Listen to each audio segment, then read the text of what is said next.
Hi there, everyone. It's about 5 o'clock right now. Looks like we've got about 5 or 6 people on.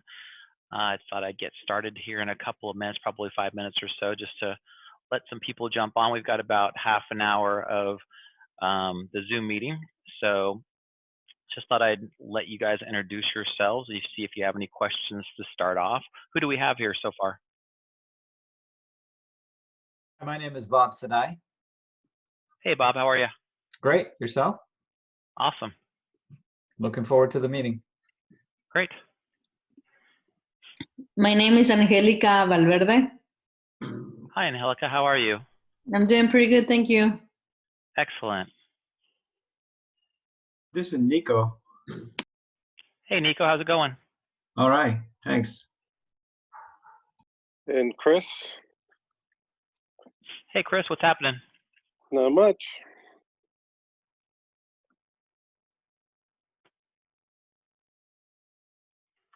Well, cool. Can you guys see my screen?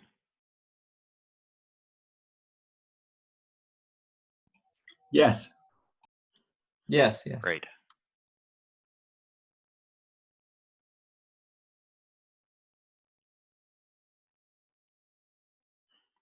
Cool.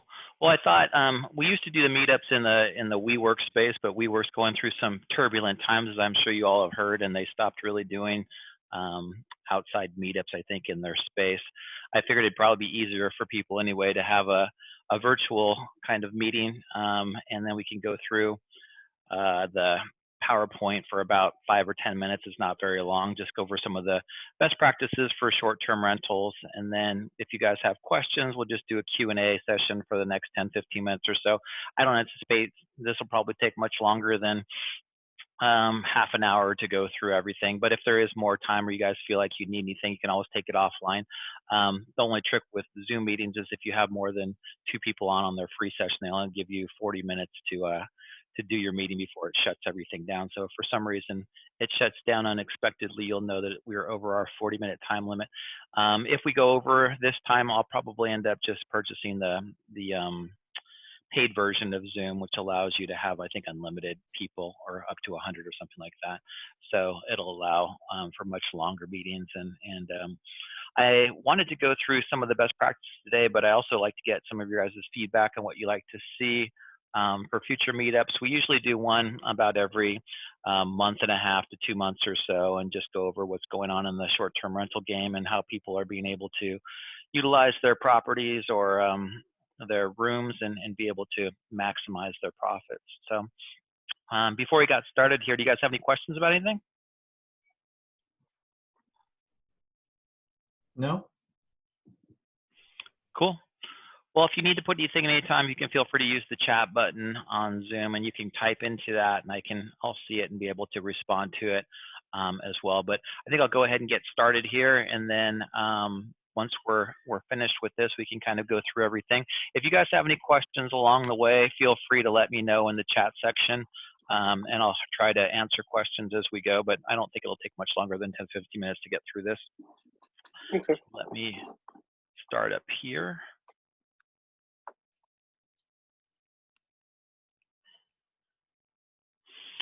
Okay. So who is the home company? The home company is a real estate brokerage I founded about 18 years ago. We focus mainly on value-added opportunities, on foreclosures, distressed properties, arbitrage opportunities where you can take an asset that's undervalued and be able to create more money from it. Since about 2012, we've been doing Airbnbs in the Chula Vista area, and we spread it out through most of California, have one right now in Florida. We usually help people who are looking to buy, sell, or get into the short-term rental game, and give them advice on which properties will work out the best if they need to do a 1031 exchange from one property into another, or to position their properties in such a way that they can maximize the short-term rental profits. So I'm just going to go through a couple of the best practices, what they are, why don't people do them, and some examples for you. So one of the biggest things when it comes to any short-term rental are the photos, as I'm sure you probably know. But for some reason, people always tend to skimp on the photos. You can tell when you've got somebody who's inexperienced as opposed to somebody who's been in the game for a while. The titles too are usually very undescriptive. They're usually like nice house or great bedroom or something like that. You don't get video typically on your average person, and you don't really get an idea of the flow of the floor plan. As you can see kind of on the left there, the nightly average for most Airbnbs and short-term rentals is about $120 or so a night, and they're booked about a third of the time. A typical photo that you'll see from somebody who is just an average run-of-the-mill property is that the linens don't look too great, and usually there's personal belongings, in the closet or on the kitchen counter or throughout the property. On the other hand, when you have a professional listing, you start to see high quality professional photos. Typically, the more the better. If you get over 100 or close to 200 or more, you're really going to give people a great idea of the property and what they're getting for the value. Video walkthroughs are one of the best and underutilized ways to give people a really good understanding of what they're getting when they rent. Aerials of the neighborhood and the surroundings, floor plans, and those bookings are usually 2 to 3 times as much, on average about $270 a night, and they're booked for 2/3 of the time or more. Usually the sweet spot, as we've seen, is that 70 to 80% of the time, if you're doing well, your property should be booked. If it's booked 100% of the time, that usually means you're priced too low. And if you're booked less than 50% of the time, that means you're booked much too high. So as far as Airbnb goes, what are 8 of the practical steps to get you into that high search engine optimization when it comes to people looking for properties?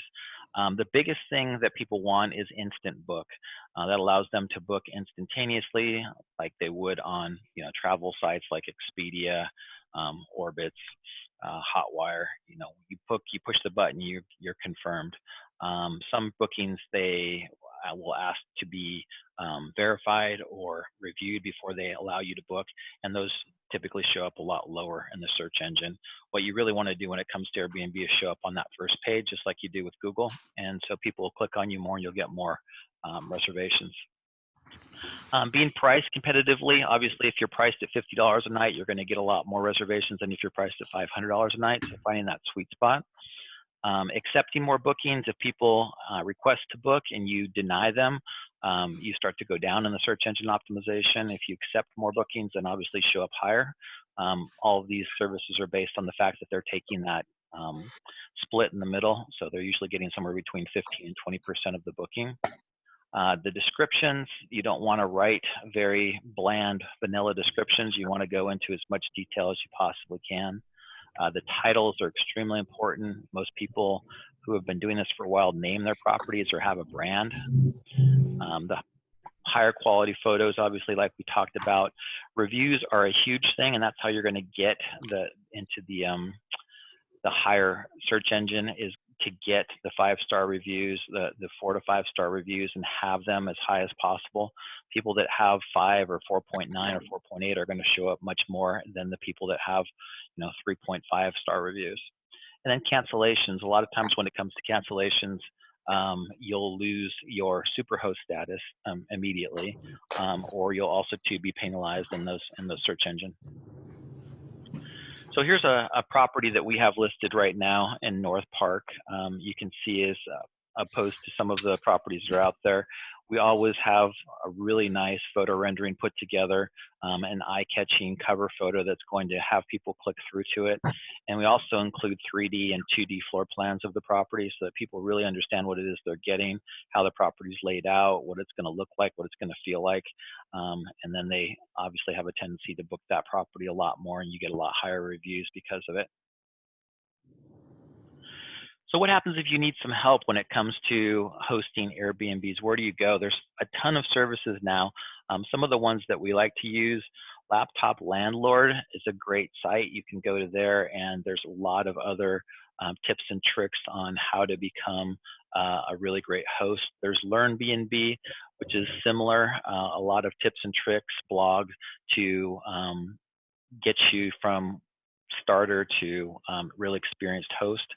There's conglomeration services like Guesty that allow you to take all of the properties that you have and put them into one spot. And then there are probably 60 or 65 so listing sites right now that garner attention. I'd say that the top two by far are Airbnb and VRBO HomeAway. But there are about 50 other sites out there that you can list your property on. It becomes pretty tedious to have to maintain everything. So sites like Guesty allow you to maintain it all from one dashboard rather than have to go back and forth. And then to use services like Fiverr to do the things that you don't want to do, like write copyright for your property listing and be able to edit videos for you or to enhance photos. Fiverr's a really great resource for that. So that's pretty much the end of the presentation. The next steps, we help people buy, sell, and manage their short-term rentals. We always love getting reviews, especially on Meetup. We're looking to grow the Meetup group as large as we can, hopefully go not only nationally, but internationally to get tips and tricks from people all over the world. And then if you're not on Airbnb yet, go ahead and put your email in the chat box, and then I'll be able to send you a link. You'll get $20 off your first Airbnb booking, and we get $20 off after you stay in. If you're hosting or you're not hosting right now, we can do the same thing, send you a host link, and then once you've hosted, you get $600 for your first host. So those things are cool as well. But that's it. Like I said, probably about 10 minutes or so, and I thought we could kind of chat and take questions. Anybody have any questions about anything?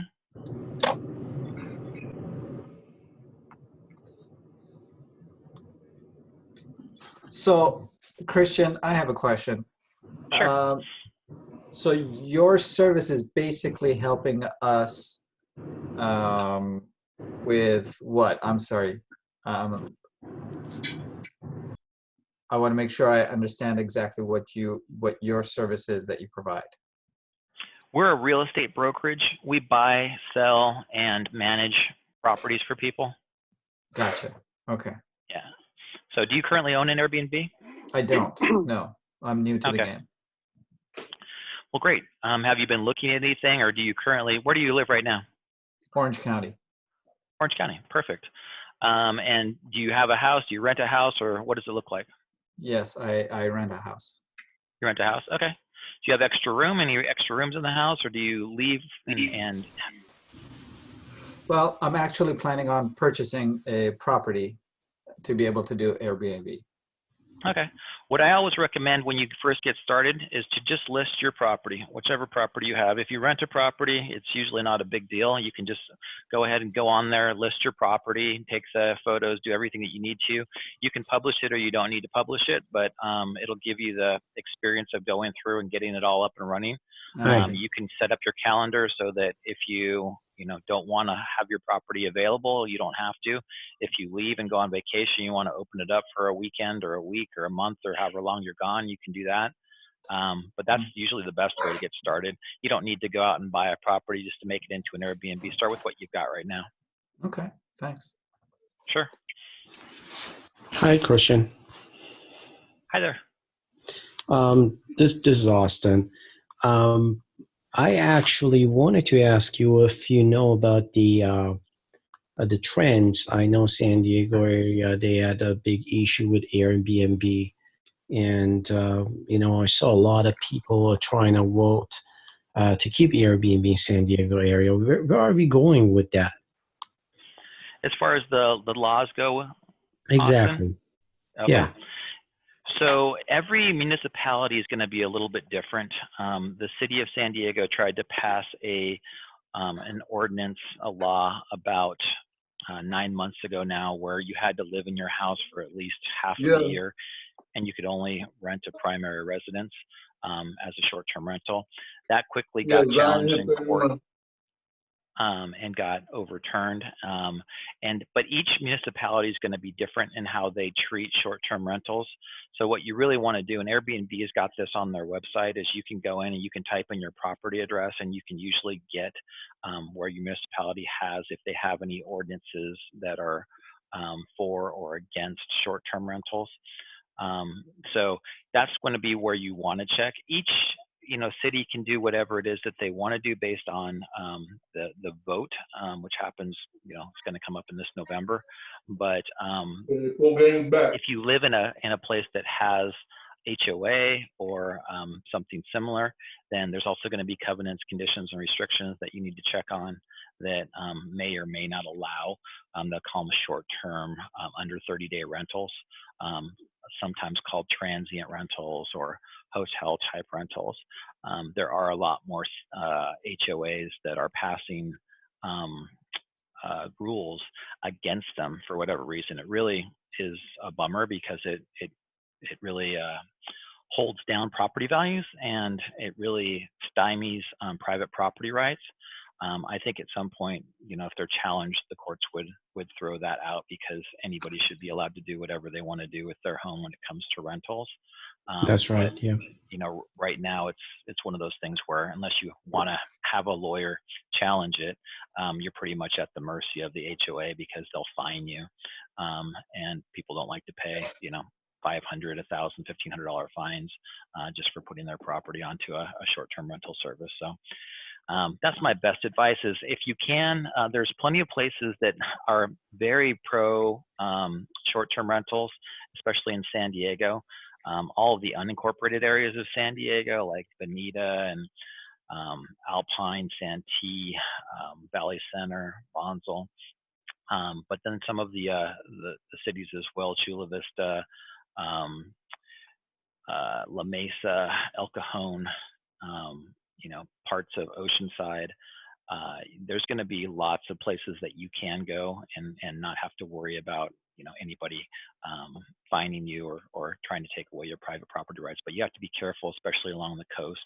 You're going to hit like places like Coronado, where if you go into Airbnb and look, there's absolutely no short-term rentals in Coronado, because they've passed an ordinance now where the entire city won't allow it. And if you do put a listing on there, they fine you pretty significantly. So I would just kind of caution against being too close to the ocean unless you know what it is that you're doing and how it is that you want to do it. But there are several cities out there that are very open and know that it's just going to create more tax revenues for them in the long term, so they're happy to do it. Sure. And Christian, I apologize for interrupting. This is Chris. Where did you say you can look it up for the different municipalities? On Airbnb, they have, they usually have a link. I'm not sure, I haven't looked it up in a while. If you put in, if it's a zip code or a city, it'll lead you to at least the right place to go. And if you have any, if they pass any ordinances that regulate the Airbnbs or the short-term rentals. Thanks. Sure. Any other questions you guys got? Yeah. I think I think I joined a little bit late. I was thinking it's from 5 to 6 p.m. California time, but seems like you're already done. Just was wondering if I can get your contact information, because I have a pre-approval. I'm looking to buy a property where I can do Airbnb. I do have an Airbnb out of state. That's in Boston, Massachusetts, but that's a different market. So, but I'm trying to get into Airbnb market in San Diego. So if you can just let me have your contact information and all of that, that'd be great. Sure. Do you have the screen open right now? On the very bottom right is going to be my email address. Okay, got it.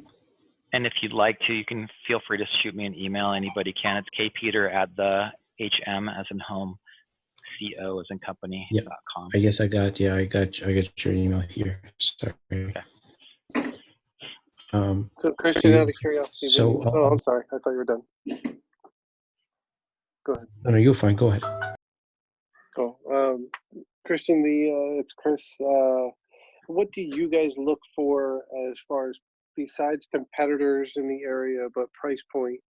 what do you make your recommendations for the properties that you manage? You know, like right now, the Airbnb that we had, we moved into another location, and we had it set at about 10 to 13 days would be the break even point, and we were usually hitting around 20 to 22 days a month. But I was just curious what other people use as their break even point. You know, each property is going to be significantly different, Chris, and I can't really give you a just a one size fits all. We have some properties that, you know, we'll get short-term rental income of $18,000 a month, and we have others that are going to be, you know, $6,000. So it really just depends on the property. We don't manage anything that we're going to get that's going to be below $10,000 a month, and you know, it just doesn't make any sense on the managerial side of things. But usually what we do is we do a quick audit of the person's property if they're already on Airbnb or VRBO or any of the other portals, and then we can see pretty quickly on the improvements or the changes that need to be made in order to increase visibility and bookings. And then what we do when we take over management of an existing property is that we look to double their income within the first 6 months. And, you know, by doing the things that we're good at doing. And then we charge a 30% property management fee. So we try to make people at least 20%, but it usually comes out to 40 or 50% more in the long term from their property rental without having to deal with any of the headaches of, you know, having to message people at all hours of the day and worry about check-ins and check-outs and housekeeping and all the other things that go along with short-term rentals. Sure. So, you know, there's no real good answer to say like, oh, 20 days out of the month is going to be a great number for break even, because if you have a place in La Jolla that's going to get, you know, $10,000 in a weekend, that's one thing. But if you've got a place in Alpine that's going to get, you know, $500 in a weekend, then, you know, you're looking at apples and oranges. So that's Sure. the hard thing to do. But we always look to maximize, and we don't want to shortcut people. I mean, what I look to do is it's kind of a reverse psychology type of thing, where when you price a property low, people try to get their bookings up, and so they price the property lower. And what happens is you get a different kind of tenant than when you price the property 2 or 3 times higher.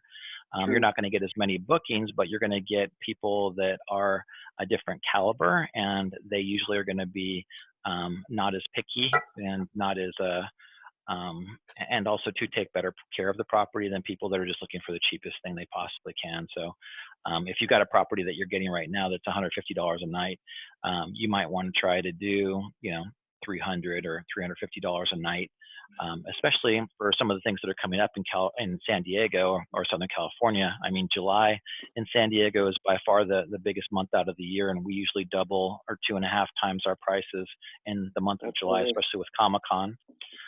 Also, we've got TwitchCon again coming up in September. If you don't know about TwitchCon, that's actually a larger event. Well, it's on the same par as Comic-Con. So you'll see that, I think the second to last week of September is going to be extremely popular. We've already booked up probably 90% of our space.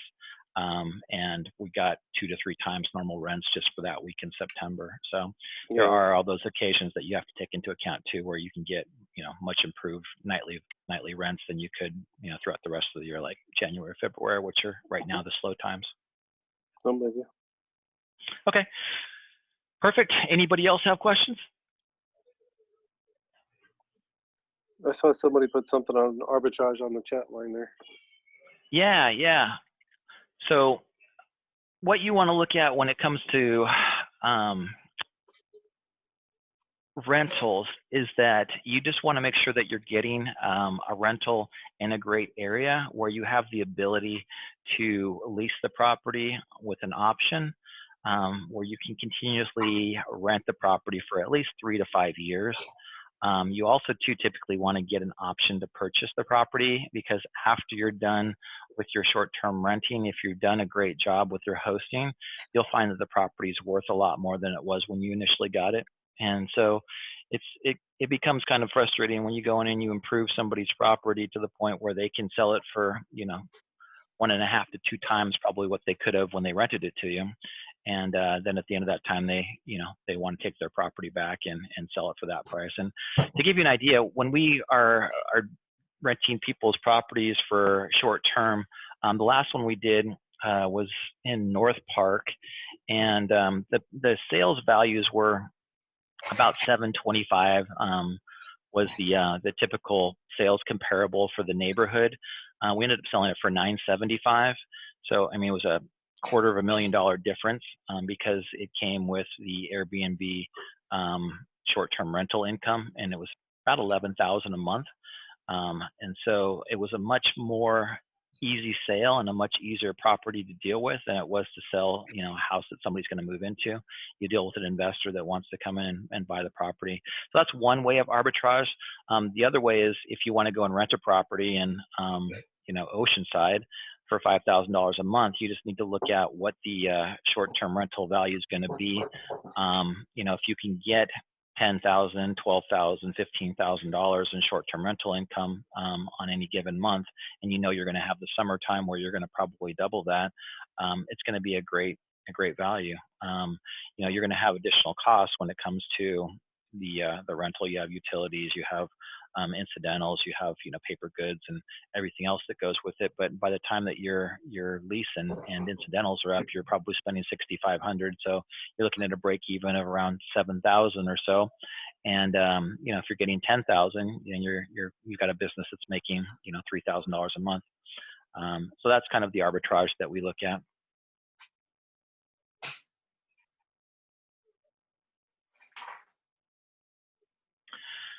Well, perfect. I think we've got about 5 minutes left. Anybody else have one last question here, and then we'll wrap this up?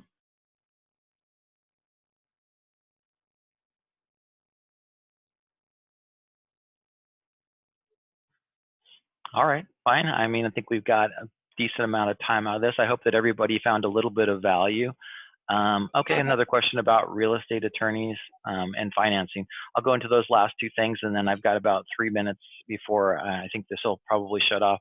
So when it comes to financing properties through banks or private institutions, Freddie Mac has a short-term rental program. So 2 years after you've started short-term rentals, you can actually, as long as you're documenting that income, Freddie Mac has got a program where you can use up to 75% of that towards your loan to value. I don't know what the debt coverage ratio is. I think it's 1.2 or 1.25, but you're going to get a much higher appraised value and a much higher value on that property than you would if you just did a sales comparable.